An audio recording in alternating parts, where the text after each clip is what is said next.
Hello everyone, hi this is Wasim Akram and welcome to our channel SSC online classes. अब सभी विद्यार्थियों को SSC online classes में स्वागत है। हम आशा करते हैं कि आप सभी लोग स्वस्थ होंगे और बेहतरीन तरीके से अपना पढ़ाई कर रहे होंगे। तो आइए हम लोग देखने जा रहे हैं प्रकाश के प्रवर्तन का वन शॉट रिवीजन। हम इस चैप्टर को वन शॉट रिवीजन देखेंगे। ये क्लास थोड़ा सा फास्ट होगा, लेकिन हम आशा करते हैं कि आप सभी लोगों को समझ में आया होगा। तो अपना चैप्टर शुरू करते हैं, ठीक है ना। हम लोग प्रकाश के प्रवर्तन से शुरू करेंगे। प्रकाश का प्रवर्तन क्या होता है? प्रकाश का प्रवर्तन क्या होता है? तो हम लोग जानते हैं जब कोई वस्तु से प्रकाश टकराकर वापस उसी माध्यम में लौट जाए तो प्रकाश के वापस लौटने की घटना को हम लोग प्रकाश का प्रवर्तन कहते हैं। यहाँ पे स्पष्ट रूप से दिखाई दे रहा है, प्रकाश की किसी वस्तु से टकराकर वापस लौटने की घटना को प्रकाश का प्रवर्तन कहते हैं। यहाँ पे आपको दिखाई दे रहा है क्या कि कोई प्रकाश की किरण है, ऐसे आ रहा है, ठीक है ना, और ऐसे आ रहा है और किसी सतह से टकराकर फिर उसी माध्यम में वापस लौट जा रहा है। उसी माध्यम में क्या हो रहा है? वापस लौट जा रहा है। तो आने वाली जो प्रकाश की किरणें होती है उसे आपतित किरण कहते हैं, और किसी सतह से टकराकर फिर उसी माध्यम में वापस जो लौटती है प्रकाश की किरणें, तो उस किरणों को हम लोग प्रवर्तित किरण के नाम से जानते हैं। अब ये जो आपतित किरण जिस पॉइंट पे स्ट्राइक करती है उस पॉइंट पे हम लोग क्या करते हैं, एक लंबवत लाइन ड्रॉ करते हैं और उसको हम लोग क्या कहते हैं? अभिलंब कहते हैं। तो प्रकाश की किरण जो आकर किसी समतल दर्पण के सतह से टकराती है तो उसको हम लोग आपतित किरण कहते हैं, और टकराकर वापस जाने वाली किरण को हम लोग परावर्तित किरण कहते हैं। और इनके बीच में यह लंबवत जिस पॉइंट पे यह आपतित होती है उसी पॉइंट से हम लंबवत क्या करते हैं? एक लाइन ड्रॉ करते हैं और इसको क्या कहते हैं? हम लोग अभिलंब कहते हैं। तो यहाँ पे देखेंगे क्या, जो हमारा आपतित किरण होता है और अभिलंब होता है, उनके बीच का जो कोण बनता है उस कोण को हम लोग आपतन कोण के नाम से जानते हैं। और दूसरा जो हमारा परावर्तित किरण होता है और अभिलंब होता है, तो उसके बीच के कोण को हम लोग क्या कह देते हैं? परावर्तन कोण कहते हैं। तो ये हमारा आपतित किरण हुआ, परावर्तित किरण हुआ, और एक ये लंबवत है, इसे अभिलंब कहते हैं। तो यहाँ पे तीन लाइन दिखने को मिलेगी हमें। जो प्रकाश की किरणें आती है, सर्पल सतह पे आती है तो उसे आपतित किरण कहते हैं, टकराकर वापस चली जाती है तो उसे परावर्तित किरण, और जिस पॉइंट पे स्ट्राइक करती है वहां से एक परपेंडिकुलर लाइन ड्रॉ करते हैं तो उसे अभिलंब कहते हैं। आपतित किरण और अभिलंब के बीच के कोण को हम लोग आपतन कोण कहते हैं, और इसको हम लोग क्या कह देते हैं? प्रवर्तन कोण कहते हैं। यहाँ पे हम लोग देख लेते हैं को बेहतरीन तरीके से समझ में आएगा। आइए हम लोग देखते हैं। जैसे में यहाँ पे हम लोग देख रहे हैं क्या, कोई प्रकाश की किरण आया, दर्पण के सतह से टकराया और टकराकर क्या हुआ? फिर उसी माध्यम में वापस लौट गया। अब ये आपतित किरण जिस पॉइंट पर टकराती है उस पॉइंट से हम एक लंबवत लाइन ड्रॉ करते हैं, और यह लाइन जो होता है हमारा इमेजिनरी लाइन होता है, और इसी को हम लोग क्या कहते हैं? अभिलंब के नाम से जानते हैं। किस नाम से जानते हैं? अभिलंब के नाम से हम लोग जानते हैं। तो आइए हम लोग देख लेते हैं। जो आती है प्रकाश की किरणें, आने वाली प्रकाश की किरणें किसी सतह से टकराती है तो यह किरण हमारी आपतित किरण कहलाती है। क्या कहलाती है?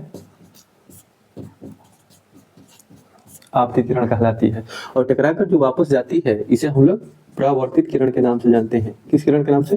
परावर्तित किरण के नाम से जानते हैं।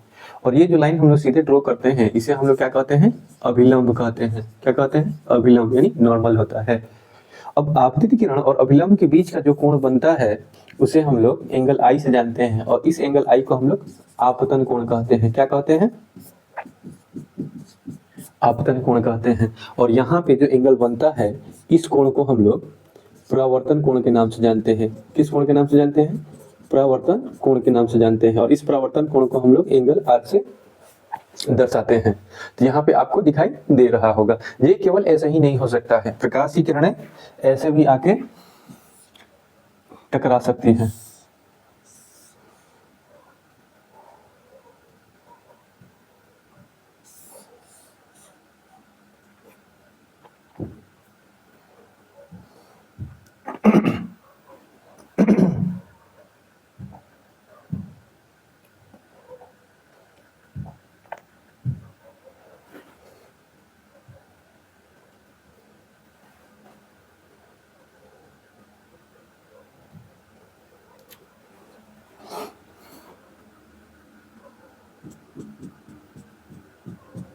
ठीक है ना। ये आने वाली किरण हमारी आपतित किरण हो जाएगी, यानी ये हमारा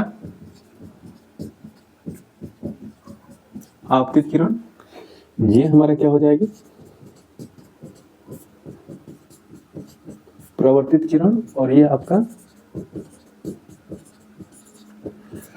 अभिलंब कहलाएगा। और ये वाला कोण जो होगा एंगल आई हो जाएगा, और ये वाला कोण क्या हो जाएगा एंगल आई। इस एंगल आई को अभी हम लोग देखें क्या कहते हैं, आपतन कोण कहते हैं। क्या कहते हैं, आपतन कोण कहते हैं।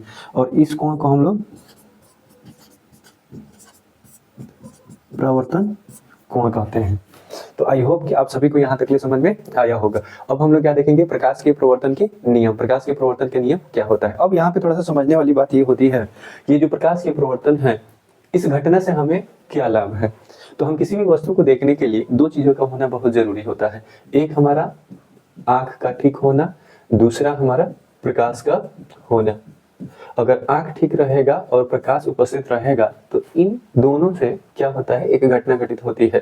जैसे हम किसी भी ऑब्जेक्ट को देखते हैं तो वो ऑब्जेक्ट हमें क्यों दिखाई देता है, तो उस ऑब्जेक्ट पे लाइट पड़ के जब हमारे आंखों पे लाइट पड़ता है तब उस वस्तु को हम लोग देख पाते हैं। और वह घटना जो होती है प्रकाश का प्रवर्तन होता है। हम किसी भी वस्तु को देख पाते हैं तो उसके पीछे एक घटना घटित होती है, और उस घटना को हम लोग प्रकाश के प्रवर्तन के नाम से जानते हैं।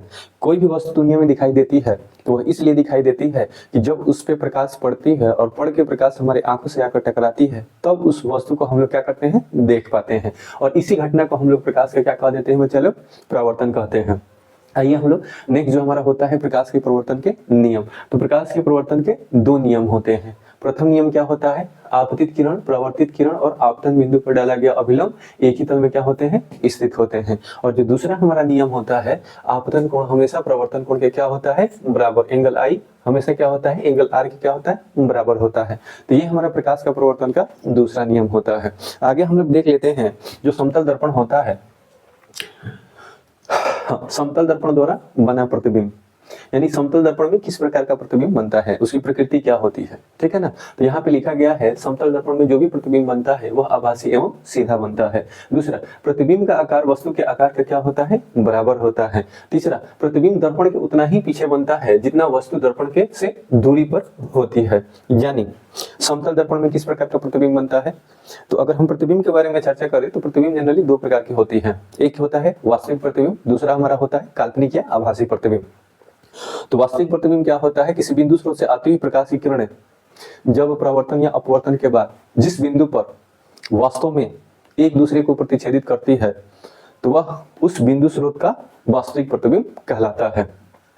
दूसरा हमारा क्या होता है, काल्पनिक प्रतिबिंब होता है। किसी बिंदु स्रोत से आती हुई प्रकाश की किरणें प्रवर्तन या अपवर्तन के बाद जिस बिंदु पर मिलती हुई प्रतीत होती है तो वह उस बिंदु स्रोत का काल्पनिक प्रतिबिंब कहलाता है। काल्पनिक प्रतिबिंब हमेशा क्या होता है, सीधा होता है। काल्पनिक प्रतिबिंब क्या होता है, हमेशा सीधा होता है। लेकिन वास्तविक प्रतिबिंब क्या होता है, हमेशा उल्टा होता है। वास्तविक प्रतिबिंब हमेशा उल्टा होता है। और वास्तविक प्रतिबिंब को हम लोग पर्दे पे प्राप्त कर सकते हैं, लेकिन काल्पनिक प्रतिबिंब को पर्दे पे प्राप्त नहीं कर सकते हैं। तो यहाँ पे कौन सा प्रतिबिंब बनेगा, समतल दर्पण में। तो समतल दर्पण में यहाँ पे दिखाया गया है कि कोई ऑब्जेक्ट है ए बी जो समतल दर्पण से कुछ दूरी पर खड़ा है, यानी स्थित है।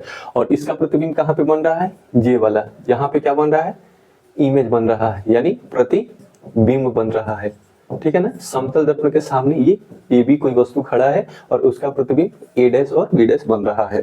तो यहाँ पे आपको स्पष्ट रूप से दिखाई दे रहा है क्या कि यहाँ पे ए है और नीचे में बी है। तो प्रतिबिंब में भी वैसा ही प्रतिबिंब इसका बना हुआ है कि ऊपर ए डैश है, नीचे बी डैश है।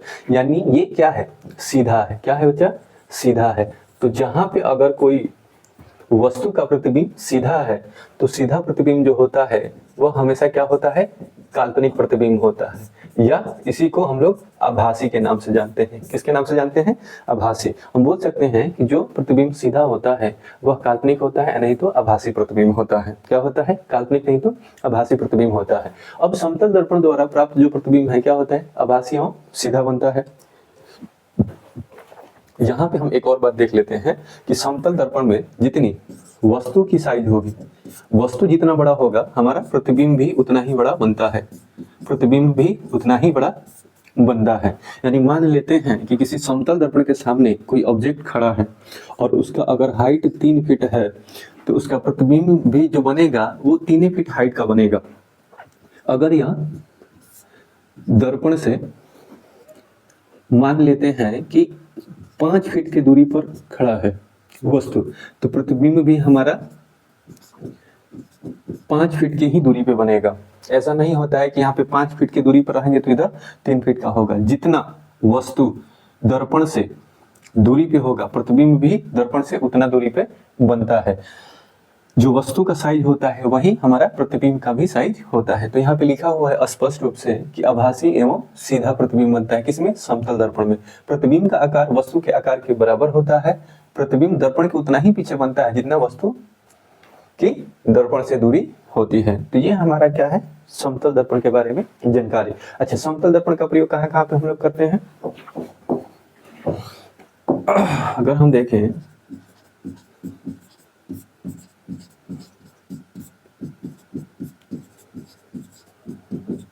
उपयोग, अगर देखेंगे समतल दर्पण का हम लोग कहाँ पे करते हैं, तो जो हमारे घरों में ड्रेसिंग टेबल लगा रहता है,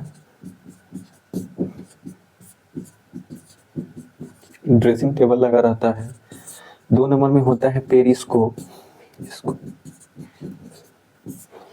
और तीसरा होता है कैलेडोस्कोप,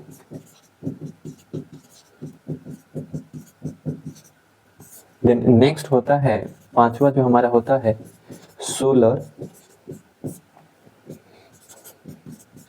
कुकर के रूप में। तो ड्रेसिंग टेबल क्या होता है? जनरली हमारे घरों में जो दर्पण का प्रयोग होता है वह हमारा समतल दर्पण होता है, उसको हम लोग क्या कहते हैं? Dressing table. जो घर में महिलाएं सजने संवरने के लिए जिस टेबल का प्रयोग करती हैं और उसमें जो दर्पण लगा रहता है वह हमारा समतल दर्पण होता है। क्या होता है? समतल दर्पण होता है, ठीक है ना। तो ये हमारा ड्रेसिंग टेबल में। दूसरा पेरिस्कोप। पेरिस्कोप क्या होता है? जैसे कि क्या होता है, पनडुब्बी जो चलती है तो इस टाइप से बना होता है, और यहाँ पे एक हम लोग मिरर लगाते हैं, फिर एक हमारा यहाँ पे मिरर होता है। तो इधर से, ठीक है ना, पनडुब्बी मान लीजिए ये है, ये इतना बड़ा मान लेते हैं पनडुब्बी है, और इस पनडुब्बी में जो व्यक्ति यहाँ पे बैठा रहता है ऑब्जर्वेशन के लिए, तो देखता है कि हमारा पनडुब्बी सही जगह है कि नहीं, हमें कोई दुश्मन घेर तो नहीं रहा है। तो यहाँ पे क्या होगा, उनका इमेज बनेगा और उस इमेज का रिफ्लेक्शन इस मिरर पे होगा, तो यहाँ से व्यक्ति उसको देखता है। तो वो क्या होता है? पेरिस्कोप। सजाने के लिए क्लेडियोस्कोप का प्रयोग किया जाता है और सोलर कुकर का सोलर फर्नेस के रूप में प्रयोग किया जाता है। तो ये हमारा समतल दर्पण के बारे में एक चर्चा था। उसके बाद से देखेंगे क्या, पार्श्व उत्क्रमण क्या होता है? पार्श्व उत्क्रमण या पार्श्व परिवर्तन क्या होता है? जब हम अपने ही प्रतिबिंब को दर्पण में देखते हैं तो पाते हैं कि वह हर तरह से हमारे ही समान है, परंतु ध्यान से देखने पर एक अंतर का पता चलता है। यदि हम अपना दाहिना हाथ उठाते हैं तो दर्पण में ऐसा लगता है कि बाएं हाथ उठ रहा है, अगर बाएं हाथ को उठाते हैं तो दर्पण से जो प्राप्त होता है ऐसा लगता है कि दाहिना हाथ उठ रहा है। तो इस घटना को हम लोग पार्श्व उत्क्रमण, नहीं तो हम लोग पार्श्व परिवर्तन के नाम से जानते हैं, ठीक है ना। जो अगला हमारा है वो है दर्पण के प्रकार। क्या है? दर्पण के प्रकार। तो हम लोग टाइप्स ऑफ मिरर पढ़ेंगे, थोड़ा सा इसी को थोड़ा सा और बेहतरीन तरीके से देख लेते हैं।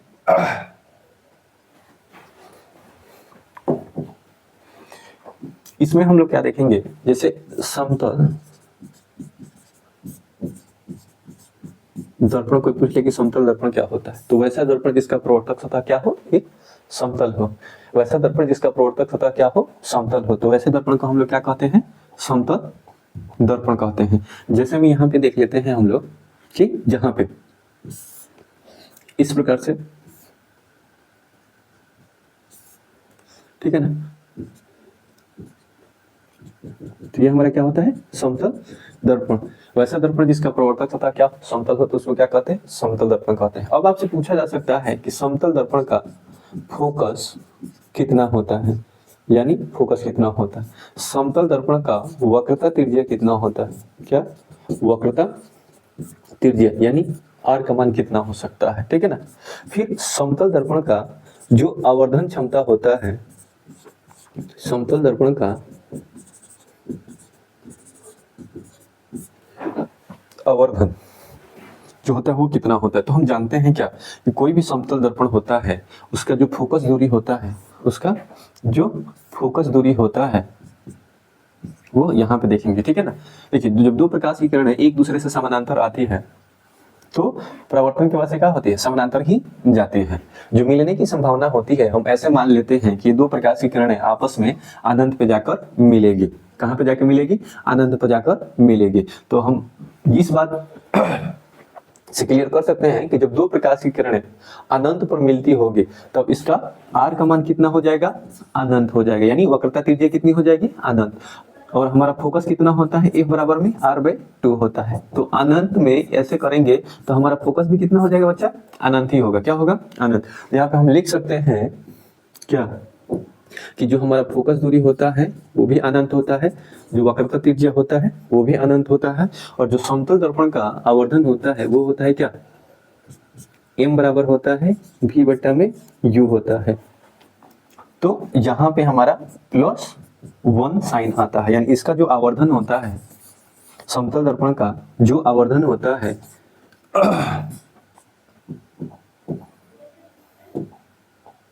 समतल दर्पण का आवर्धन होता है वो +1 होता है। ठीक है, कितना होता है, +1।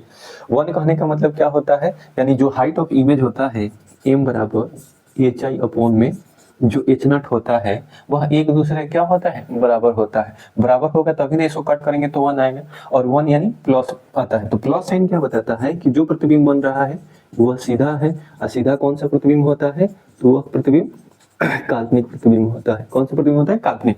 और 1 क्या बताता है कि जितना बड़ा वस्तु है उतना ही बड़ा क्या बना है, प्रतिबिंब बना है। तो 3 बात यहाँ पे याद रखिएगा बच्चा लोग। कैसे जनरली आपके एग्जाम में पूछा जाता है कि किसी भी समतल दर्पण का जो फोकस दूरी होता है कितना होता है, तो अनंत होता है। वक्रता त्रिज्या का मान कितना होता है, तो अनंत होता है। और समतल दर्पण का आवर्धन जो होता है वो कितना होता है, तो m बराबर में +1 होता है। एक और क्वेश्चन आपसे पूछा जा सकता है जो पावर होता है, समतल दर्पण का पावर कितना होता है। तो पावर निकालने के लिए हम जानते हैं क्या, P बराबर हमारा होता है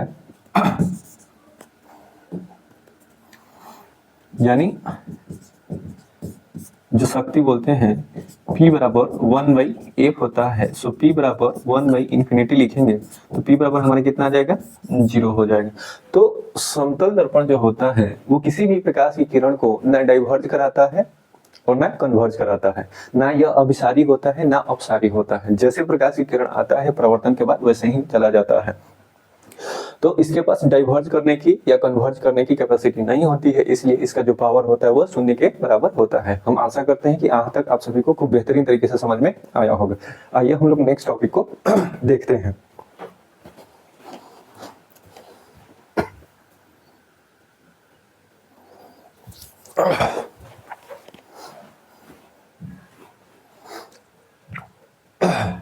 तो यहाँ हम लोग देखेंगे क्या, दर्पण के प्रकार।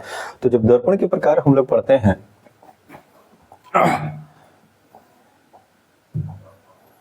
ठीक है ना, देखते हैं यहाँ पे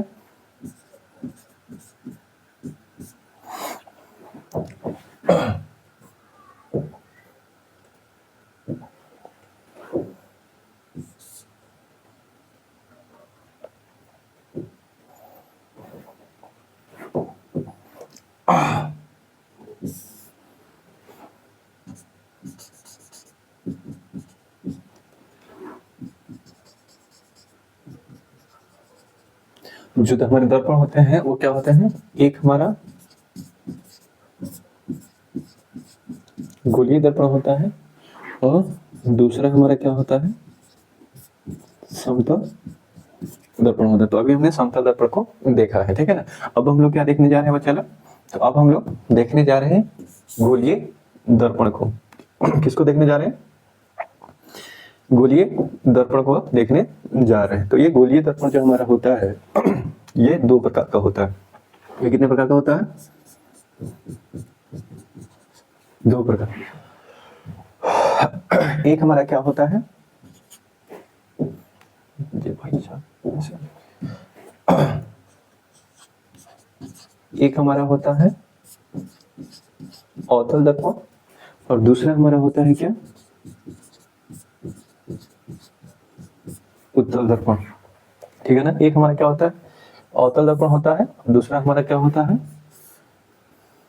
उत्तल दर्पण होता है। तो अवतल दर्पण अब क्या होता है इसके बारे में पहले देखेंगे, फिर हम उसके बाद से क्या देखेंगे, उत्तल दर्पण के बारे में जानेंगे।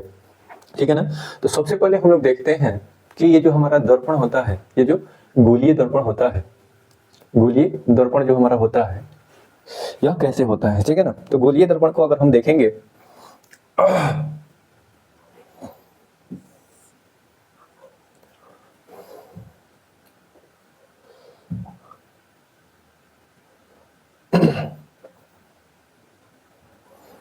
तो ये हमारा दिख रहा है आपको, ये है गोलीय दर्पण। क्या है? गोलीय दर्पण है।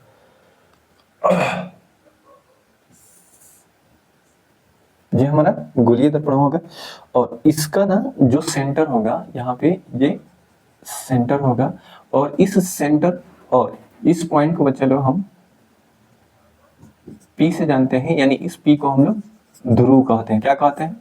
ध्रुव कहते हैं। और इस बीच सेंटर में एक और पॉइंट आता है, उसको हम लोग फोकस कहते हैं और इसको हम लोग क्या कह देते हैं? सेंटर कहते हैं। ठीक है ना।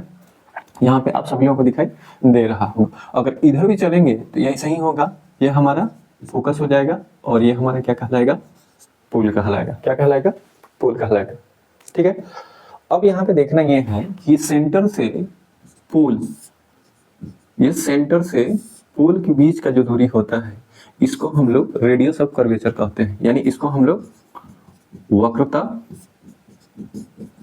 त्रिज्या के नाम से जानते हैं। किस नाम से जानते हैं? वक्रता त्रिज्या के नाम से जानते हैं। और इस फोकस और पोल को बीच का जो दूरी होता है इसको हम लोग फोकस दूरी कहते हैं। क्या कहते हैं? फोकस दूरी कहते हैं। तो आपका वक्रता त्रिज्या क्या होता है और फोकस दूरी क्या होता है ये समझ में आया होगा। अब यहाँ पे भी सेम सिचुएशन होगा। यहाँ से यहाँ के दूरी को हम लोग r से सूचित करते हैं और इसको भी हम लोग वक्रता क्या कहते हैं? त्रिज्या कहते हैं। ठीक है ना। और यहाँ से जो यहाँ का दूरी होता है ये हमारा क्या कहलाता है? फोकस दूरी कहलाता है। अब देखिएगा कि अगर हम इसको बीच सेंटर से अगर कट कर दें और मान लें कि यहाँ पे हमारा क्या था? सेंटर था। आधे पर्सन को अगर हम इधर लेकर जाएं और आधे पर्सन को अगर हम ऐसे लेकर आए तो यहाँ पे क्या देख रहे थे कि सेंटर हमारा, ये हमारा पोल है, ये हमारा सेंटर है और ये हमारा क्या है? फोकस है। ठीक है ना। आगे जहां पे हम देखते हैं क्या कि यहाँ पे भी क्या होगा? सेम सिचुएशन होगा। अब हमने क्या किया है कि हम इधर उभरा हुआ भाग को क्या कर देते हैं? कलई कर देते हैं और धंसा हुआ भाग को ऐसे ही रहने देते हैं। यानी धंसा हुआ भाग हमारा क्या हो जाएगा? प्रवर्तक सतह का काम करेगा और उभरा हुआ भाग को हमने क्या कर दिया है? कलई कर दिया हुआ है। ठीक है ना। इधर भी हम लोग क्या करेंगे? इन साइड में हम क्या करेंगे? कलई करेंगे, यानी पेंटिंग कर देंगे और आउटसाइड हमारा क्या हो जाएगा? रिफ्लेक्टिंग सरफेस रहेगा। तो यहाँ पे हमारा क्या था? पोल था, यहाँ पे हमारा F था और यहाँ पे हमारा क्या था? C था। क्या था? C था। तो यहाँ पे देखेंगे बच्चा, इसी दर्पण को, इस दर्पण को हम लोग अवतल दर्पण के नाम से जानते हैं। कौन से? अवतल दर्पण के नाम से जानते हैं। और इस दर्पण को हम लोग उत्तल दर्पण के नाम से जानते हैं। हम आशा करते हैं कि आपको समझ में आएगा अवतल दर्पण क्या होता है और उत्तल दर्पण क्या होता है। तो वैसा दर्पण जिसका प्रवर्तक सतह धंसा हुआ हो, उभरा हुआ भाग कलई किया रहे, तो उस दर्पण को हम लोग अवतल दर्पण कहते हैं। क्या कहते हैं? अवतल दर्पण कहते हैं। वैसा दर्पण जिसका प्रवर्तक सतह उभरा हुआ हो, यानी ऐसे, यानी ये वाला पोर्शन क्या हो? प्रवर्तक सतह हो और धंसा हुआ भाग क्या हो? कलई किया रहे, तो वैसे दर्पण को हम लोग उत्तल दर्पण कहते हैं। और ये कहाँ से निकल कर आया था? गोलीय दर्पण। गोलीय दर्पण क्या होता है? गोलीय दर्पण उस दर्पण को कहते हैं जिसकी प्रवर्तक सतह किसी खोखले गोले का क्या हो? एक भाग हो। यानी ये जो गोलीय दर्पण है, गोलीय दर्पण किसे कहते हैं? वैसा दर्पण जिसका प्रवर्तक सतह किसी खोखले गोले का भाग हो, तो वैसे दर्पण को हम लोग गोलीय दर्पण कहते हैं। गोलीय दर्पण को दो भागों में बांटा गया है। एक हमारा अवतल दर्पण होता है, दूसरा क्या होता है? उत्तल दर्पण होता है। तो अवतल दर्पण क्या होता है? तो वैसा दर्पण जिसका प्रवर्तक पृष्ठ क्या हो? धंसा हुआ हो और उभरा हुआ भाग कलई किया रहे, तो उस दर्पण को अवतल दर्पण कहते हैं। और जिसका प्रवर्तक पृष्ठ उभरा हुआ हो, धंसा हुआ भाग कलई किया रहे, तो उस दर्पण को हम लोग उत्तल दर्पण कहते हैं। आइए अब हम लोग नेक्स्ट देखते हैं। उसी बात को यहाँ पे दिखाने का प्रयास किया गया है कि गोलीय दर्पण का प्रवर्तक तल अंदर की ओर और बाहर की ओर वक्रित होता है। यानी यहाँ पे दिखाया गया है कि एक साइड से क्या कर दिए हम लोग? सिल्वर कोटिंग कर दिए हैं, यानी पेंट कर दिए हैं। ठीक है ना। यहाँ से एक साइड में सिल्वर कोटिंग कर दिए हैं, पेंट कर दिए गए। ठीक है ना। तो यहाँ पे देखेंगे हम लोग, इस पॉइंट को हम लोग पोल कहते हैं। ये वाला जो पॉइंट है ये हमारा पोल यानी ध्रुव कहलाता है। और जो यहां से यहां तक का दूरी दिखाया गया है और उसे r से सूचित किया गया है, तो r को हम लोग वक्रता त्रिज्या कहते हैं। क्या कहते हैं? वक्रता त्रिज्या कहते हैं। और इस r होता क्या है, यानी c से p के बीच की दूरी जो होता है उसी को हम लोग वक्रता त्रिज्या कहते हैं। जो फोकस होता है, फोकस दूरी जो होता है, तो इस दर्पण के जो फोकस होता है और पोल के बीच का जो दूरी होता है उसी को हम लोग क्या कह देते हैं? फोकस दूरी कहते हैं। क्या कहते हैं? फोकस दूरी कहते हैं। और इसे स्मॉल f से सूचित किया जाता है फोकस दूरी को, ठीक है ना। तो यहाँ तक आप सभी को समझ में आया होगा। ये आपको जो दर्पण दिख रहा है वो अवतल दर्पण है, क्योंकि इसका उभरा हुआ भाग क्या है? कलय किया है।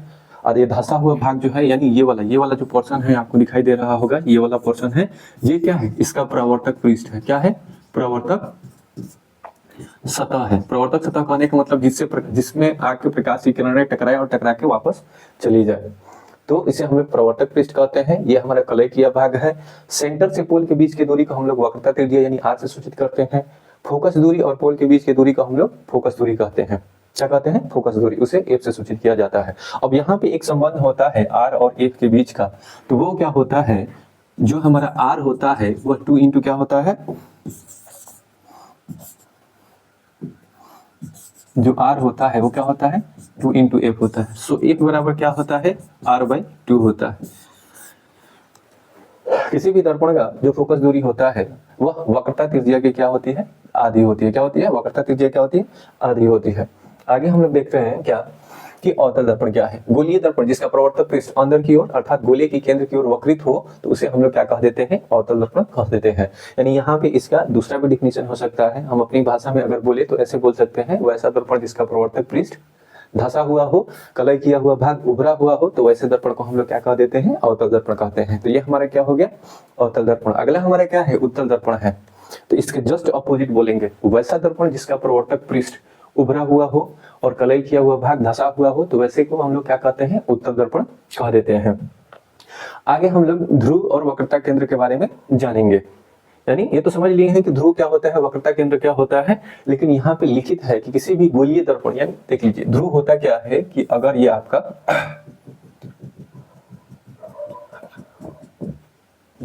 अवतल दर्पण है, तो देखिए गोलीय दर्पण का जो केंद्र होता है, गोलीय दर्पण का क्या होता है? जो केंद्र होता है, ठीक है ना, उसी को हम लोग क्या कहते हैं? यानी अवतल दर्पण का केंद्र हो चाहे उत्तल दर्पण का जो केंद्र होता है, प्रवर्तक पृष्ठ का जो केंद्र होता है, उसी को हम लोग क्या कहते हैं? ध्रुव कहते हैं। और उसको कैपिटल P से दर्शाया जाता है, ठीक है ना। अगला जो हमारा है वक्रता केंद्र, यानी वक्रता केंद्र क्या बताया गया था बच्चा? ये हमारा C होगा और ये हमारा क्या होगा? F होगा, ठीक है ना। तो C से P के बीच की दूरी को हम लोग R से दिखाए थे, और इसी को हम लोग क्या बोले हैं? वक्रता त्रिज्या बोले हैं। क्या बोले हैं? वक्रता त्रिज्या। यानी वक्रता केंद्र और पोल के बीच की दूरी को हम लोग क्या कह देते हैं? वक्रता केंद्र कहते हैं। यहाँ पे देख लेते हैं हम लोग, गोलीय दर्पण का प्रवर्तक पृष्ठ एक गोले का भाग है। इस गोले का केंद्र गोलीय दर्पण का वक्रता केंद्र कहलाता है। क्या कहलाता है? वक्रता केंद्र। यानी गोले के केंद्र जो होता है, ये वाले पोर्शन को हम लोग क्या कहते हैं?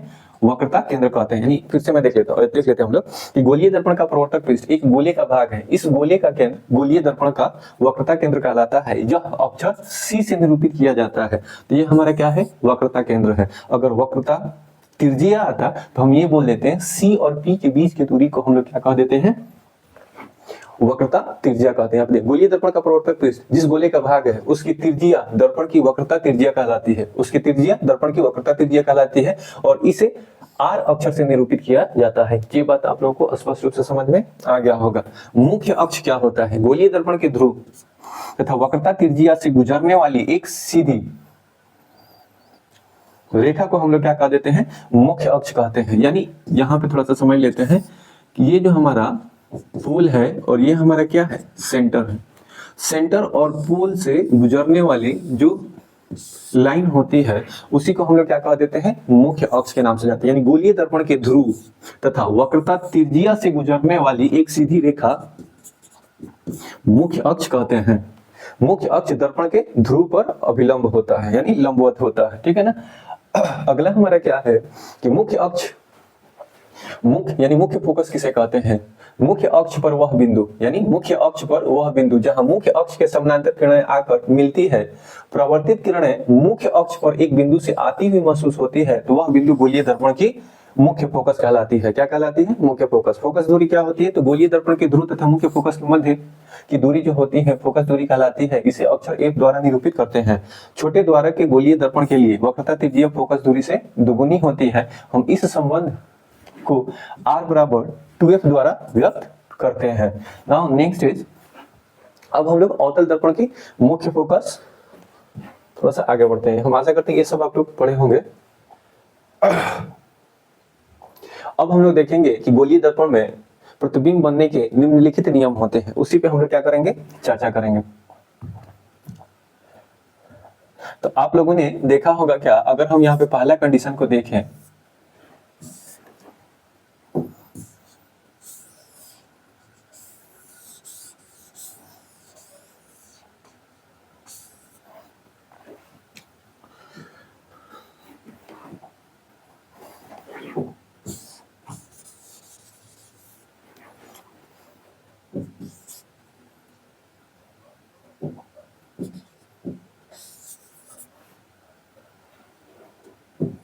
ये हमारा पहला होगा।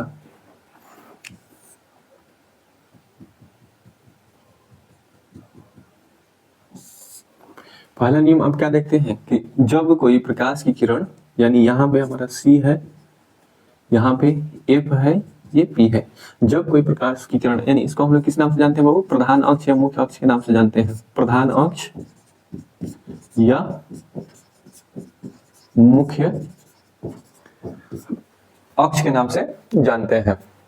जब कोई प्रकाश की किरण इस प्रधान अक्ष के समानांतर आती है और दर्पण से प्रवर्तन के बाद हमेशा फोकस से होकर गुजरती है, तो ये हमारा पहला नियम होता है। क्या होता है बच्चा?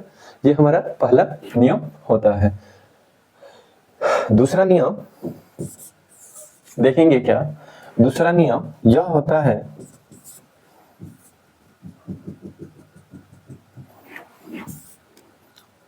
कि यहाँ पे हमारा फोकस है, यहाँ पे हमारा सेंटर है।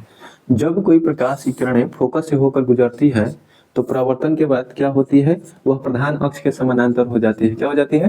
प्रधान अक्ष के समानांतर हो जाती है। और तीसरा कंडीशन हम लोग ये जानते हैं कि जब कोई प्रकाश की किरण, जब कोई प्रकाश की किरण, ये हमारा फोकस है और ये हमारा क्या है? सेंटर है।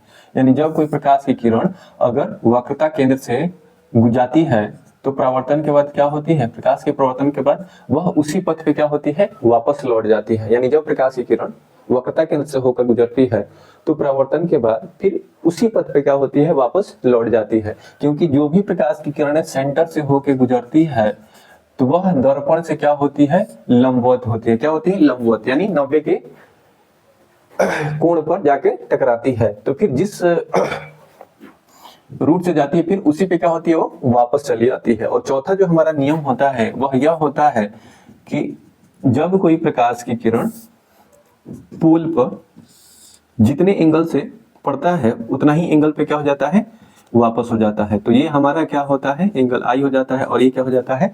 R हो जाता है। तो ये हमारे होते हैं क्या? गोलीय दर्पण में प्रतिबिंब बनाने के निम्नलिखित नियम। तो आइए हम लोग अब देखते हैं कि जो हमारे गोलीय दर्पण में जो प्रतिबिंब बनते हैं, प्रतिबिंब प्राप्त होते हैं, वह कैसे होते हैं, उनकी स्थिति क्या होती है, उनकी प्रकृति क्या होती है और उनका आकार क्या होता है। तो आइए हम लोग देखते हैं कि अवतल दर्पण में प्रतिबिंब कैसे बनता है।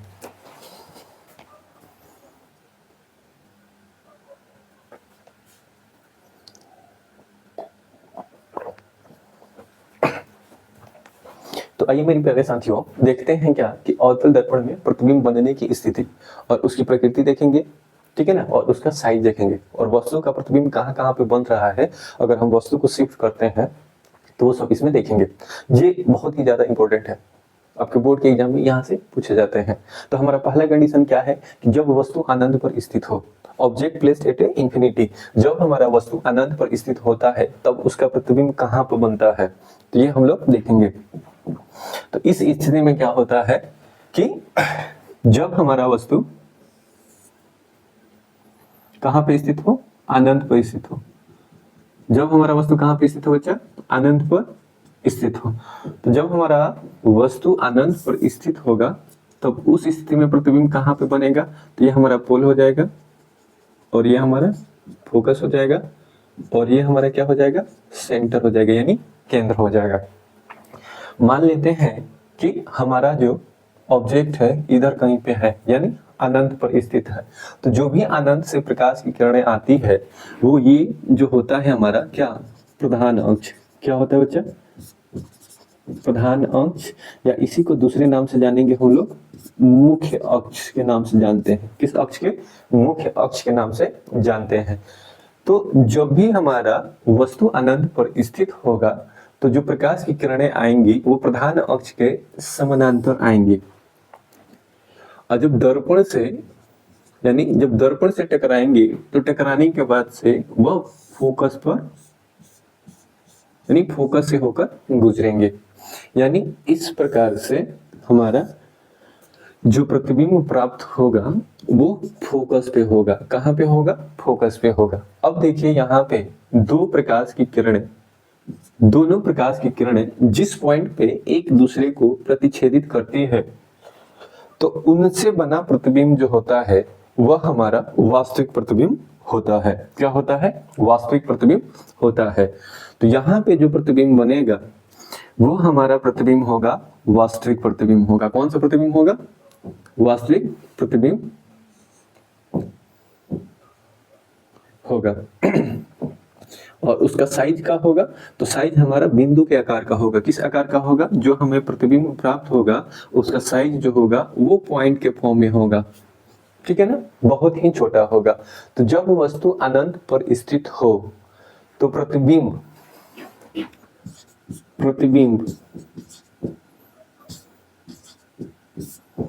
की स्थिति, यानी प्रतिबिंब कहां बनेगा, तो हमारा प्रतिबिंब का स्थिति होगा। फिर दूसरा होगा क्या, प्रतिबिंब की प्रकृति, और तीसरा क्या होगा, प्रतिबिंब का आकार होगा। तीन बातों पे हम लोग ध्यान देंगे। तो यहाँ पे जो हमारा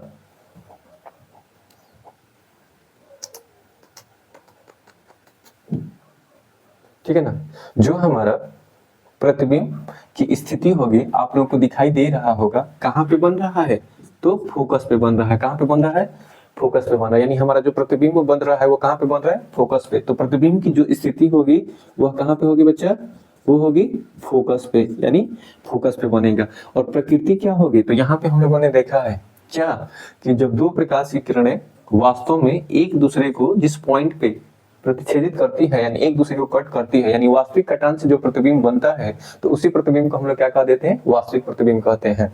तो जो प्रतिबिंब की प्रकृति होगी वो क्या होगी, वास्तविक प्रतिबिंब होगी।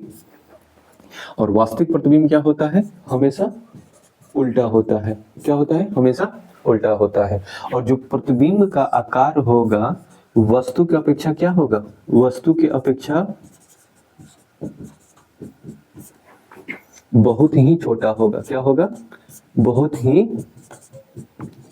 छोटा होगा। यानी बिंदु के आकार का प्रतिबिंब बनेगा। कैसे बनेगा, बिंदु के आकार का प्रतिबिंब बनेगा, यानी पॉइंट साइज में प्रतिबिंब बनेगा। तो यहाँ भी हम लोग देखेंगे ये क्या है, ए बी, यानी अनंत से जो प्रकाश की किरणें आ रही है वो कहाँ पे मिल रही, फोकस पे। यानी जो हमारा प्रतिबिंब बन रहा है कहाँ पे बन रहा है, फोकस पे बन रहा है। ठीक है ना, तो यहाँ से हम चेक कर सकते हैं प्रतिबिंब की स्थिति कहाँ है, तो फोकस पे है।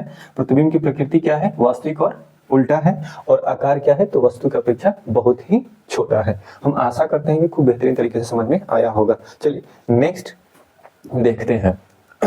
जब वस्तु सी से आगे रखी गई हो, जब वस्तु सी से आगे रखी गई हो, यानी हम कह सकते हैं क्या, कि जब हमारा वस्तु इंफिनिटी और सी के बीच हो, यानी जब वस्तु को अनंत और सी के बीच रखा गया हो, यानी सी के पीछे रखा गया हो, तब हमारा प्रतिबिंब कहां पे बनेगा। तो यहां पे देख लेते हैं, हमारा सी पोजीशन ये है, सी के पीछे रखा गया है, यानी इधर अनंत है, अनंत और सी के बीच में जो वस्तु को रखते हैं, बी ए को रखा गया है, तब इसका प्रतिबिंब यानी ये जो प्रकाश की किरण गया ऐसे परावर्तन के बाद यहाँ पे, और फिर ये गया तो परावर्तन के बाद यहाँ पे, यानी ये वाला प्रकाश की किरण यानी यहाँ पे आ रहा है और ये यहाँ पे, तो इनका वास्तविक कटन कहाँ पे हो रहा है, इस पोजीशन पे बन रहा है। तो देखिए ये जो हमारा एरो है इसका इमेज क्या बन रहा है, उल्टा बन रहा है, ठीक है ना। तो यहाँ पे हमारा क्या बनेगा, इमेज बनेगा। तो हम कह सकते हैं क्या कि जब हमारा वस्तु अनंत और सी के बीच में स्थित होता है तो हमारा प्रतिबिंब का जो स्थिति होता है वह सी और एफ के बीच में होता है। तो यहाँ पे हम लिख लेते हैं कि जो हमारा प्रतिबिंब होगा, ठीक है ना, प्रतिबिंब की स्थिति कहां पे होगी, तो ये हो जाएगी क्या, देखिए यहाँ पे सी और एफ के बीच, सी और सी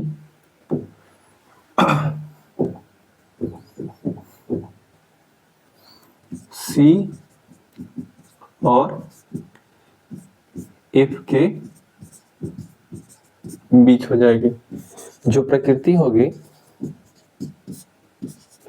वो क्या होगा, वास्तविक और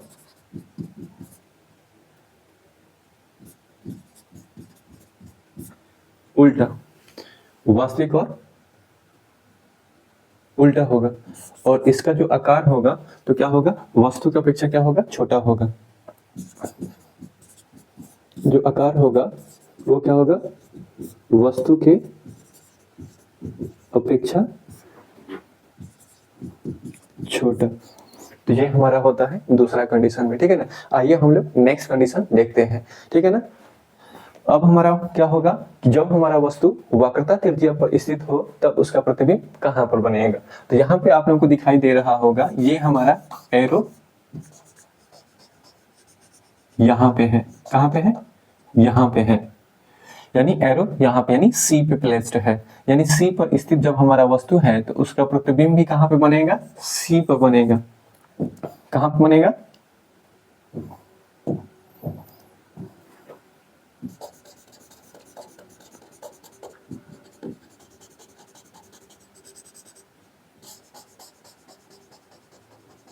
सी पर बनेगा। यानी यहाँ पे देखेंगे हमारा वस्तु सी पर स्थित है तो उसका प्रतिबिंब भी सी पर बन रहा है। ये देखेंगे एरो क्या बन रहा है, उल्टा उसका इमेज बन रहा है। तो हमारा क्या होगा, जब हमारा वस्तु सी पर स्थित होगा तो प्रतिबिंब की स्थिति क्या होगी,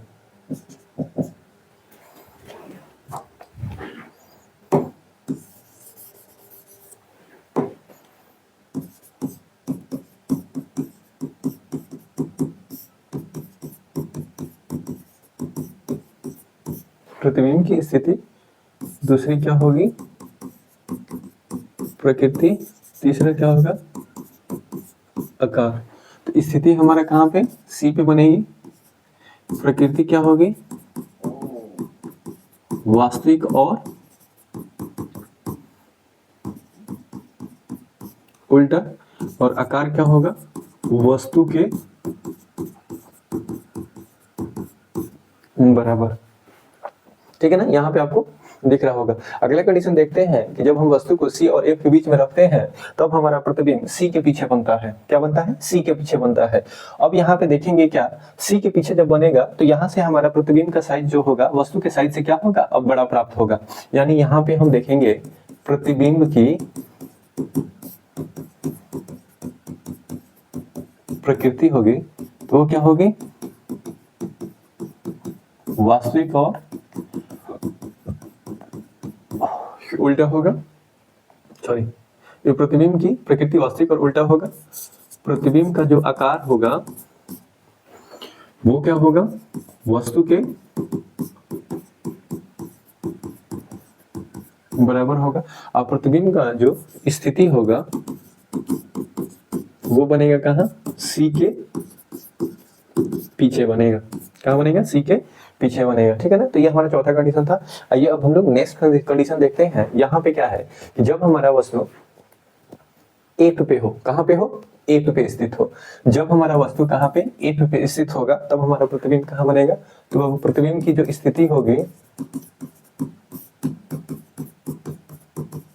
जो प्रतिबिंब की स्थिति होगी वह होगी कहाँ पे, अनंत पे, यानी प्रतिबिंब कहाँ बनेगा, अनंत पे। और प्रतिबिंब की जो प्रकृति होगी, नेचर होगा, वो क्या होगा, वास्तविक और उल्टे। और जो साइज होगा वो क्या होगा, बहुत बड़ा होगा। क्या होगा, बहुत बड़ा होगा, ठीक है ना। यानी बहुत बड़ा मतलब क्या होगा, आवर्धित होगा। क्या होगा, आवर्धित प्रतिबिंब प्राप्त होगा जब हमारा वस्तु कहाँ पे रहेगा, सी पे रहेगा। आइए अब हम नेक्स्ट देखते हैं। नेक्स्ट जो हमारा है, जब वस्तु ए और पी के बीच में रहता है तो ये बहुत ही स्पेशल कंडीशन होता है। उस स्थिति में जो हमारा प्रतिबिंब बनता है दर्पण के पीछे बनता है, और दर्पण के पीछे बनता है तो यह प्रतिबिंब जो बनता है बच्चा, यह प्रतिबिंब कौन सा बनता है, काल्पनिक प्रतिबिंब बनता है। कौन सा प्रतिबिंब बनता है, काल्पनिक प्रतिबिंब बनता है। और काल्पनिक प्रतिबिंब क्या होता है, हमेशा सीधा बनता है, ठीक है ना। और ये जो काल्पनिक प्रतिबिंब बना है, यहाँ पे क्या है, वस्तु का साइज यहाँ पे दिख रहा होगा और ये प्रतिबिंब का साइज है, तो वस्तु के साइज से प्रतिबिंब का साइज यहाँ पे बड़ा दिख रहा है, तो ये क्या होगा, आवर्धित इमेज बनेगा। यानी वस्तु की अपेक्षा क्या होगा, बड़ा प्रतिबिंब होगा। ये बहुत ही स्पेशल केस है। जो हम लोग हजामती दर्पण के बारे में पढ़ते हैं वह यही दर्पण का प्रयोग होता है, जो हम लोग सेविंग करने के लिए प्रयोग करते हैं। उसमें हमारा क्या होता है, जो साइज होता है, दाढ़ी बनाते हैं तो क्या दिखाता है, बड़ा दिखाता है। क्या दिखाता है, बड़ा दिखाता है। तो इसको हम लोग हजामती दर्पण के नाम से भी जानते हैं। हजामती दर्पण के रूप में क्या करते हैं, इसका हम लोग प्रयोग करते हैं, ठीक है ना। तो अवतल दर्पण का ही प्रयोग हजामती दर्पण के रूप में किया जाता है। और वहां पे जो हमारा वस्तु होता है, फोकस और पोल के बीच में एडजस्ट किया जाता है, तो उसका प्रतिबिंब कहाँ बनता है, दर्पण के पीछे बनता है। काल्पनिक प्रतिबिंब बनता है, सीधा बनता है, और आवर्धित प्रतिबिंब बनता है। आइए हम लोग नेक्स्ट देखते हैं।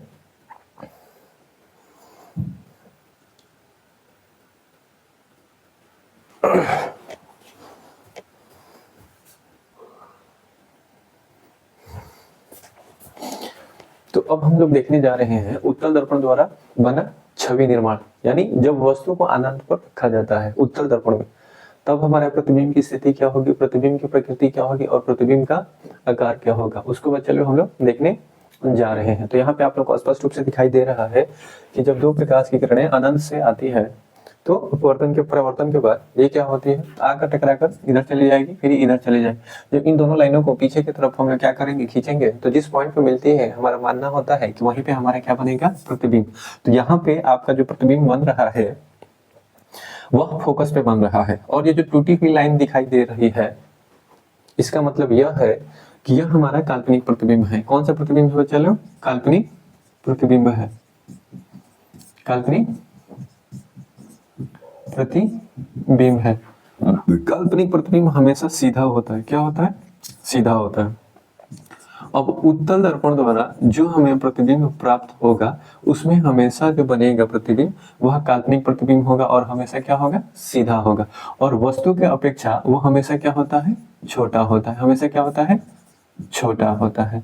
तो इसमें दो ही कंडीशन होती है, जब वस्तु हमारा अनंत पर स्थित हो तब, और जब हमारा वस्तु पोल तथा अनंत के बीच में स्थित हो तब। यही दो कंडीशन के बारे में हम लोग अध्ययन करते हैं। तो यहाँ पे हम लोग क्या देख रहे हैं, जब वस्तु अनंत पर स्थित हो तो हमारा प्रतिबिंब कहाँ पे बन रहा है, प्रतिबिंब की स्थिति कहाँ पे है, फोकस पे है। तो प्रतिबिंब की स्थिति कहाँ पे है, यहाँ पे दिखाई दे रहा है आपको, फोकस पर, ठीक है ना। प्रकृति क्या है, तो काल्पनिक प्रतिबिंब है, और काल्पनिक प्रतिबिंब क्या होता है, हमेशा सीधा होता है। आकार क्या है, तो यहाँ अनंत है और इसके अपेक्षा में बहुत छोटा होगा। क्या होगा, बहुत छोटा होगा। अगला जो हमारा प्रतिबिंब बनेगा उत्तल दर्पण के केस में, तो वो होगा हमारे क्या, ध्रुव और अनंत के बीच में। तो वो भी प्रतिबिंब की जो हमारी स्थिति होगी दर्पण के पीछे बनेगा, ध्रुव और फोकस के बीच में बनेगा। और जो प्रतिबिंब की प्रकृति होगी वह आभासी बोलिए या काल्पनिक प्रतिबिंब होगा और सीधा होगा। और प्रतिबिंब का जो आकार होगा वो वस्तु की अपेक्षा क्या होगा, छोटा होगा। क्या होगा, छोटा होगा। तो हम आशा करते हैं कि यहाँ तक आप सभी लोगों को समझ में आया होगा। आपको यह देखना है क्या कि जो उत्तल दर्पण में, यानी उत्तल दर्पण द्वारा जो प्रतिबिंब बनता है वह क्या होता है, काल्पनिक प्रतिबिंब होता है, हमेशा सीधा होता है, और वस्तु की अपेक्षा क्या होगा, हमेशा छोटा प्रतिबिंब बनेगा। लेकिन अवतल दर्पण में हम 6 कंडीशन देखे थे। और अवतल दर्पण में जो प्रतिबिंब हमारा बनता है वास्तविक और उल्टा प्रतिबिंब बनता है। लेकिन एक स्थिति ऐसा उत्पन्न होता है जब हमारा वस्तु फोकस और ध्रुव के बीच में स्थित रहता है, तो वहां का जो प्रतिबिंब बनता है काल्पनिक और सीधा प्रतिबिंब बनता है, और वस्तु की अपेक्षा क्या होता है, बड़ा प्रतिबिंब बनता है। यानी अवतल दर्पण में हम लोग देखे थे जो प्रतिबिंब का आकार है यानी साइज है वह वस्तु से छोटा भी हो सकता है, वस्तु से बड़ा भी हो सकता है, वस्तु के बराबर भी हो सकता है। और सामान्यतः वहां पे 5 कंडीशन ऐसे देखे थे जहां पे हमारा वास्तविक और उल्टा प्रतिबिंब बन रहा था। लेकिन एक स्थिति ऐसा उत्पन्न हुआ था जहां पे हमारा प्रतिबिंब क्या हो रहा था, काल्पनिक और सीधा प्रतिबिंब प्राप्त हो रहा था। तो अगर आपसे पूछा जाए कि अवतल दर्पण द्वारा जो प्राप्त प्रतिबिंब होता है वह केवल वास्तविक और उल्टा प्रतिबिंब होता है, काल्पनिक और सीधा प्रतिबिंब होता है, या दोनों प्रतिबिंब प्राप्त किए जा सकते हैं, तो हम कह सकते हैं कि काल्पनिक और सीधा प्रतिबिंब एक स्थिति ऐसा होता है जहां पे प्राप्त करते हैं, नहीं तो उसमें क्या होता है, वास्तविक और उल्टा प्रतिबिंब बनता है। लेकिन उत्तल दर्पण के केस में जो भी हमारा प्रतिबिंब बनता है वह हमेशा क्या होता है, काल्पनिक और सीधा प्रतिबिंब होता है, और वस्तु की अपेक्षा क्या होता है, हमेशा छोटा प्रतिबिंब बनता है। तो यहाँ पे हम लोग देख लेते हैं क्या कि अवतल दर्पण का उपयोग कहाँ कहाँ पे होता है और उत्तल दर्पण का उपयोग कहाँ कहाँ पे होता है।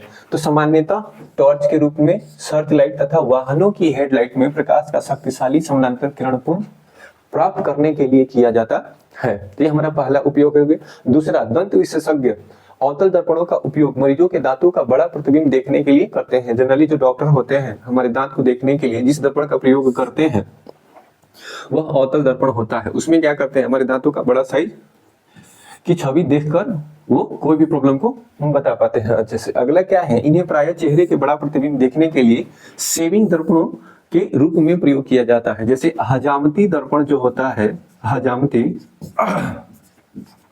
दर्पण जो होता है वह भी क्या होता है, हमारा अवतल दर्पण होता है। क्या होता है, अवतल दर्पण होता है।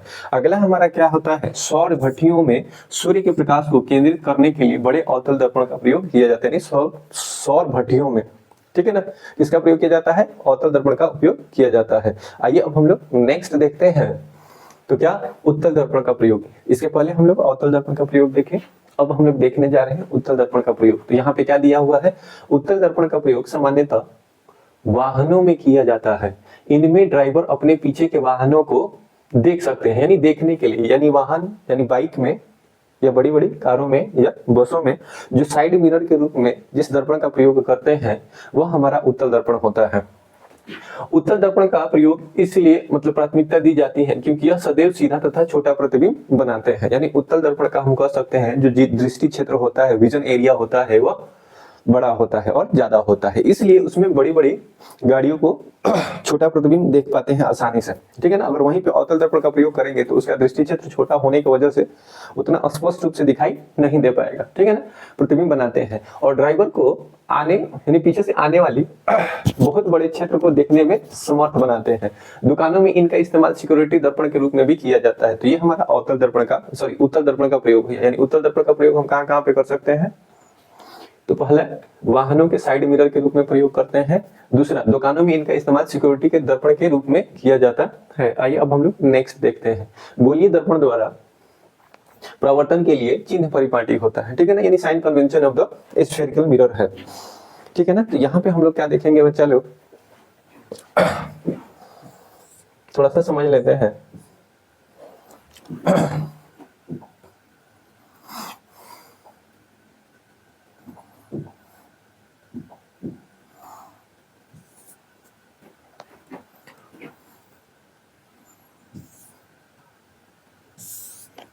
देखिए यहाँ पे हम लोग क्या देखे थे कि ये हमारा पोल होता है। क्या होता है, पोल होता है, ठीक है ना।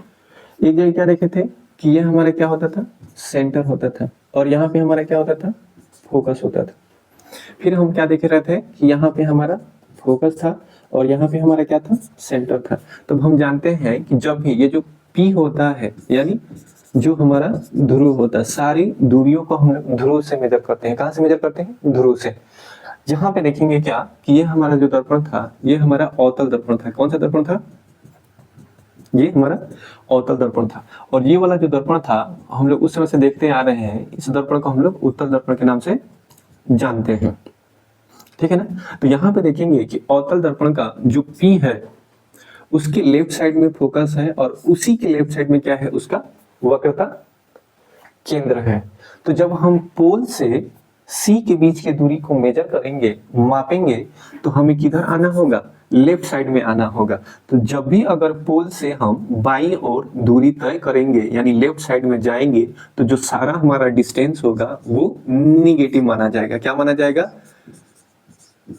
ऋणात्मक माना जाएगा। क्या माना जाएगा, ऋणात्मक माना जाएगा। वहीं हम अगर इस पोल से दाहिनी ओर का सफर करते हैं यानी राइट साइड में सफर करते हैं, तो सारी दूरियों को हम लोग धनात्मक मानेंगे यानी पॉजिटिव मानेंगे।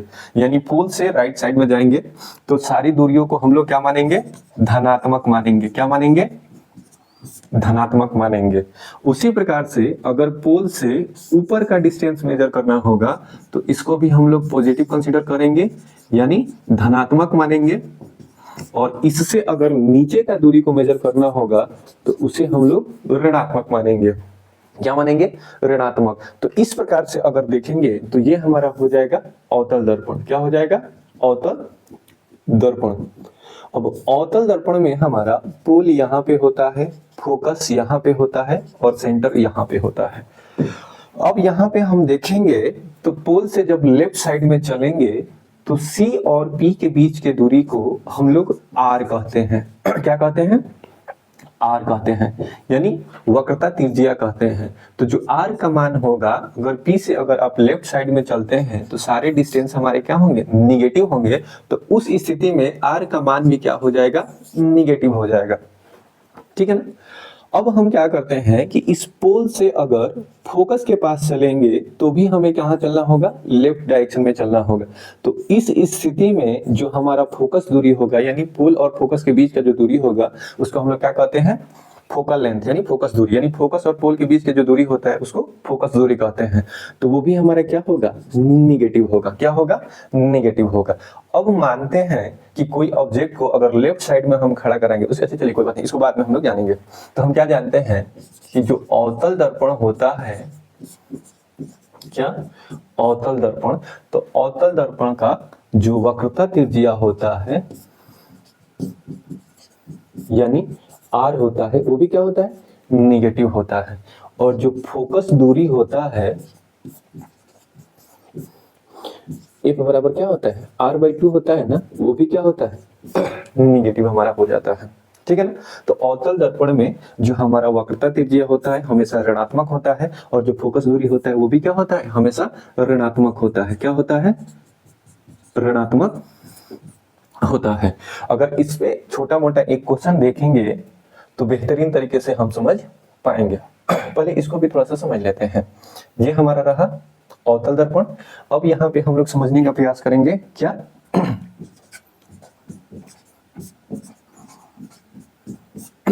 उत्तल दर्पण को। उत्तल दर्पण हमारा ऐसे दिखता है। अब क्या होता है, इसके इनर साइड को क्या करते हैं हम लोग, कलई करते हैं यानी पेंटिंग करते हैं। और जो उभरा हुआ भाग रहता है वो प्रवर्तक रहता है, प्रवर्तक सतह रहता है। तो ये हमारा पोल होता है, ये हमारा फोकस होता है और ये हमारा क्या होता है, सेंटर होता है। अब पोल से अगर हम इधर जाएंगे तो ये राइट साइड जा रहे हैं, किधर जा रहे हैं, राइट साइड। अब इधर का क्या होगा, जो भी डिस्टेंस होगा उसको हम लोग क्या करेंगे, पॉजिटिव कंसीडर करेंगे। तो इस स्थिति में यानी अवतल दर्पण के केस में इसका जो वक्रता त्रिज्या होगा और जो फोकस दूरी होगा, यह दोनों क्या होता है, दोनों पॉजिटिव होता है। यानी दोनों क्या होगा, दोनों आपका धनात्मक होता है। क्या होता है, धनात्मक होता है। तो अब आपको एकदम क्लियर हो गया होगा कि जो अवतल दर्पण होता है, इस अवतल दर्पण का वक्रता त्रिज्या और फोकस दूरी क्या होता है, ऋणात्मक होता है। और जो हमारा उत्तल दर्पण होता है, यहाँ पे हमने क्या बनाया था, उत्तल दर्पण, इसका जो क्या होता है, फोकस दूरी होता है और वक्रता त्रिज्या होता है, यह क्या होता है, धनात्मक होता है। क्या होता है, धनात्मक होता है। एक क्वेश्चन देख लेते हैं। यहाँ पे क्वेश्चन इस प्रकार से दिया हुआ है कि यदि कोई अवतल दर्पण है, क्या है, अवतल दर्पण है जिसकी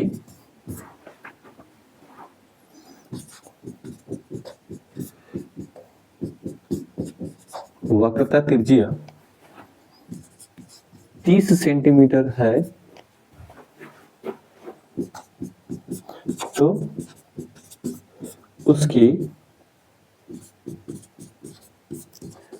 फोकस दूरी कितनी होगी, ठीक है ना। तो देखिए बच्चा, अगर ये अवतल दर्पण है तो यहाँ पे वक्रता त्रिज्या दिया हुआ है। क्या दिया हुआ है? वक्रता त्रिज्या दिया हुआ है। तो वक्रता त्रिज्या अगर इसको हम सॉल्व करेंगे,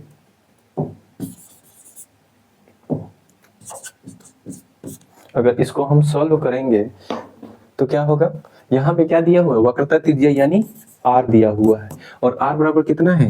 30 सेंटीमीटर है बच्चा। कितना है? 30 सेंटीमीटर। तो ये अवतल दर्पण बोला गया। तो अवतल दर्पण का जो r होता है यानी वक्रता त्रिज्या का मान होता है, हमेशा क्या होता है? ऋणात्मक होता है। और आपसे क्या पूछा है? फोकस दूरी। तो f बराबर क्या होगा? -30/2। तो कटाएंगे तो कितना जाएंगे? f बराबर में -15 सेंटीमीटर होगा। लेकिन इसी क्वेश्चन में बस केवल बोल दिया रहता कि यह एक उत्तल दर्पण है। क्या है? उत्तल दर्पण है, जिसका वक्रता त्रिज्या 30 सेंटीमीटर है, तो उसका फोकस दूरी ज्ञात करें। तो इस स्थिति में जो हमारा आंसर आएगा, ठीक है ना, वो क्या होगा? यानी r बराबर यहाँ पे क्या दिया हुआ है? +30 सेंटीमीटर। सो f बराबर क्या हो जाएगा? r/2। तो +30/2 कितना जाएगा? 15 सेंटीमीटर। यानी एक ही क्वेश्चन में केवल अवतल की जगह अगर उत्तल दर्पण लगा लेंगे तो यहाँ पे क्या आंसर आएगा? -15 सेंटीमीटर आएगा, और यहाँ पे आंसर क्या आ जाएगा? +15 सेंटीमीटर आएगा। तो ये हमारा साइन कन्वेंशन होता है, यानी चिन्ह परिपाटी होता है अवतल दर्पण और उत्तल दर्पण में। आइए नेक्स्ट हमारा जो है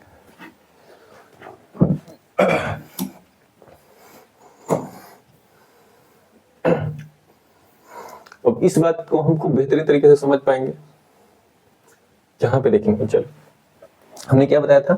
यहाँ पे केवल एक ही प्रकार का दर्पण दिया हुआ है, और वह दर्पण क्या है? अवतल दर्पण है। यहाँ पे हमें क्या मिल रहा है? पोल मिल रहा है। जब पोल से हम लेफ्ट साइड में जाएंगे तो पोल से लेफ्ट साइड की जो भी दूरियां होंगी उसे हम लोग क्या मानेंगे? ऋणात्मक मानेंगे।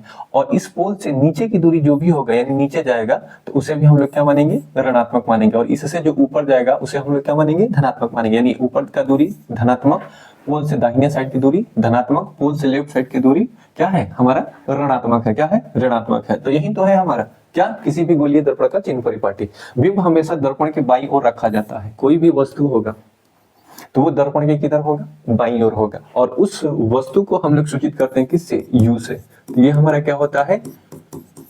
वस्तु की दूरी कहलाता है, ठीक है ना। अब जो इस वस्तु को किसी दर्पण के सामने रखते हैं तो उसके द्वारा जो प्रतिबिंब बनता है उसको हम लोग v से दर्शाते हैं। यानी ये हमारा क्या होता है? प्रतिबिंब की दूरी होता है। क्या होता है? प्रतिबिंब की दूरी होता है, ठीक है ना।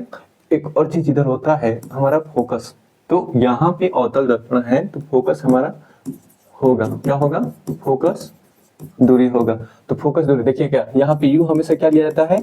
ऋणात्मक लिया जाता है। और यहाँ f हमारा अवतल दर्पण के केस में ये भी क्या होता है? हमारा ऋणात्मक होता है, ठीक है ना। ये दो चीज क्या होता है? हमारा ऋणात्मक होता है। तो बिंब हमेशा दर्पण के बाईं ओर रखा जाता है। इसका अर्थ यह है कि दर्पण पर बिंब से प्रकाश बाईं ओर से आपतित होती है। अगला, मुख्य अक्ष के समानांतर सभी दूरियां दर्पण के ध्रुव से मापी जाती है।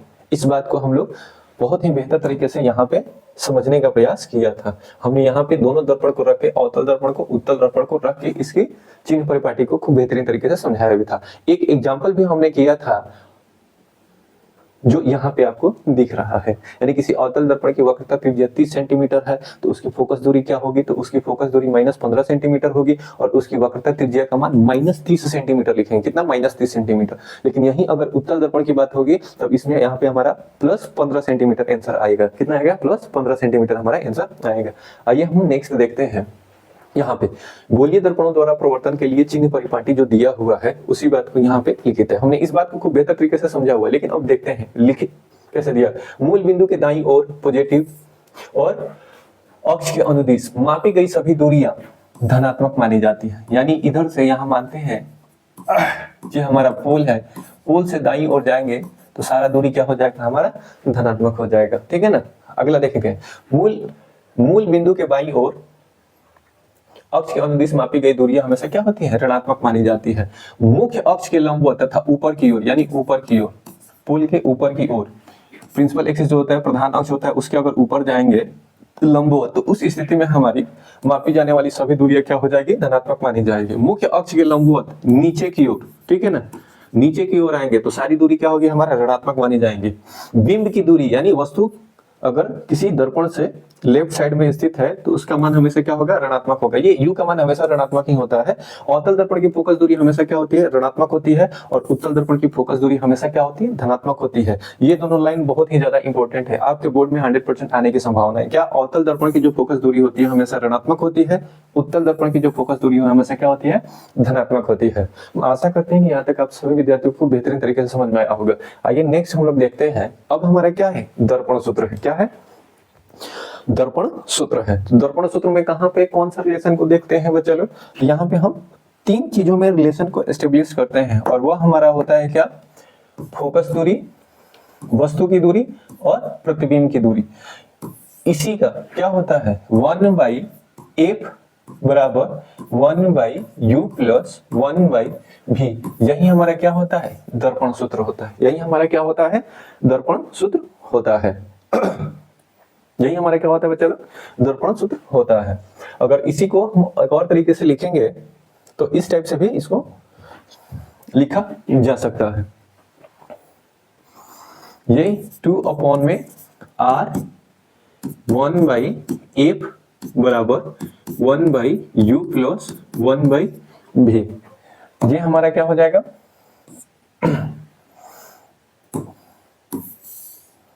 ये हमारा दर्पण सूत्र होता है। क्या होता है, दर्पण सूत्र होता है।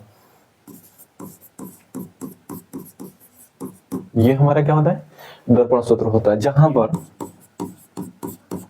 पर हमारा f क्या होता है, फोकस दूरी होता है। क्या होता है, u क्या होता है, हमारा वस्तु की दूरी होता है, वस्तु की दूरी, और v क्या होता है, हमारा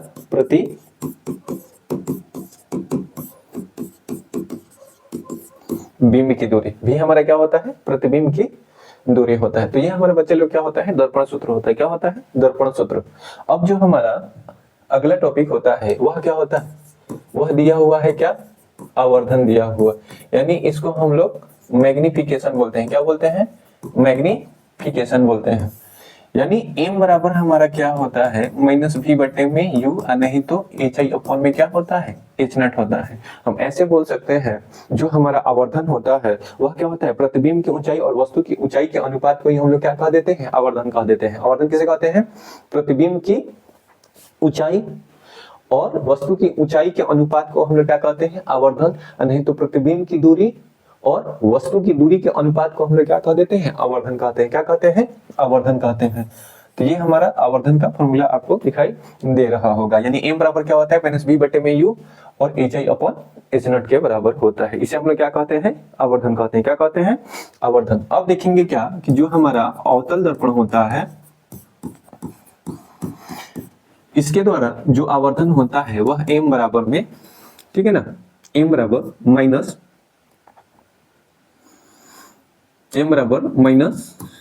भी हो सकता है, -2 भी हो सकता है, -0.5 भी हो सकता है, और m बराबर प्लस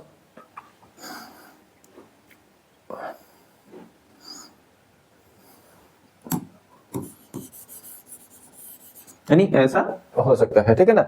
ये हमारा अवतल दर्पण है। लेकिन उत्तल दर्पण के केस में अगर हम देखेंगे, उत्तल दर्पण, जो उत्तल दर्पण हमारा होता है उसका m क्या होता है, उसका m हमारा हमेशा क्या होगा, प्लस होगा, और उसका मान हमेशा क्या होगा, 1 से छोटा होगा। क्या होगा, 1 से छोटा होगा। यानी m का मान प्लस तो होगा लेकिन 1 से क्या होगा, लेस देन होगा, यानी 0.99 के आसपास होगा, ठीक है ना, उससे छोटा ही होगा, ठीक है ना, उससे क्या होगा, छोटा होगा।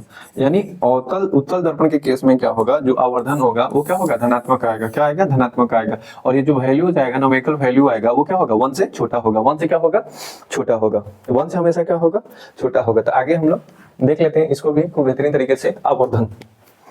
यदि m ऋणात्मक है तो प्रतिबिंब क्या होगा, वास्तविक होगा।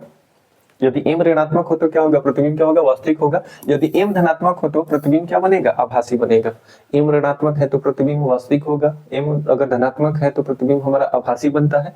यदि hi किसके बराबर हो, h0 के, तो m बराबर क्या होगा, 1, तो प्रतिबिंब का आकार वस्तु के आकार के क्या होगा, बराबर होगा। वस्तु के आकार का क्या होगा, बराबर होगा।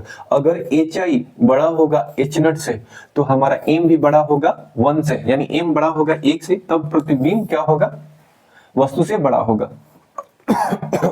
यानी प्रतिबिंब क्या होगा, वस्तु से बड़ा होगा, यानी बिंब से बड़ा होगा। अगर hi हमारा h0 के बराबर आता है, बराबर नहीं, ये लेस देन होना चाहिए, hi लेस देन क्या होगा, h0 होगा, तब m लेस देन क्या होगा, 1 होगा, तब प्रतिबिंब क्या होगा, वस्तु से छोटा बनेगा। तब क्या होगा, प्रतिबिंब वस्तु से छोटा बनेगा। ये बहुत ही ज्यादा इंपॉर्टेंट है, इसको आप लोग बेहतरीन तरीके से थोड़ा सा देख लीजिएगा।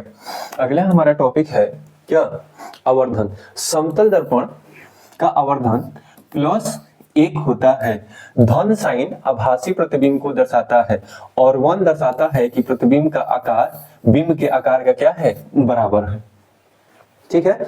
यदि m हमारा पॉजिटिव है तो m लेस देन 1, तो दर्पण क्या होगा, उत्तल होगा, यानी m का साइज क्या होगा, 1 से छोटा होगा और m पॉजिटिव होगा, तो हम यह समझेंगे कि वह दर्पण क्या है, उत्तल दर्पण है। यदि m का मान पॉजिटिव है और m ग्रेटर देन क्या है, 1 है, तो दर्पण हमारा क्या हो जाएगा, अवतल दर्पण होगा। यदि m का मान क्या है, निगेटिव है, तब उस स्थिति में दर्पण हमारा क्या हो जाएगा, अवतल दर्पण होगा। नेक्स्ट हम लोग देखते हैं, नेक्स्ट क्या है, अब खत्म होता है। तो ये हमारा था 1 शॉट रिवीजन। हम आशा करते हैं कि आप सभी को खूब बेहतरीन तरीके से समझ में आया होगा। इसी प्रकार की वीडियो पाने के लिए आप हमारे चैनल को ज्यादा से ज्यादा अपने दोस्तों के पास शेयर करें, लाइक करें और हमारे चैनल को सब्सक्राइब करना ना भूलें। Thanks for watching.